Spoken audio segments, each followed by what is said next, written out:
وتقطعت بهم الأسباب.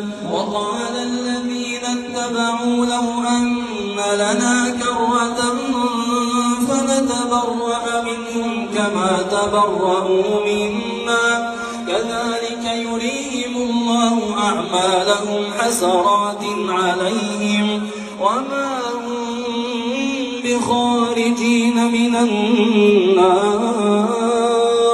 يا أيها الناس كلوا مما في الأرض حلالا طيبا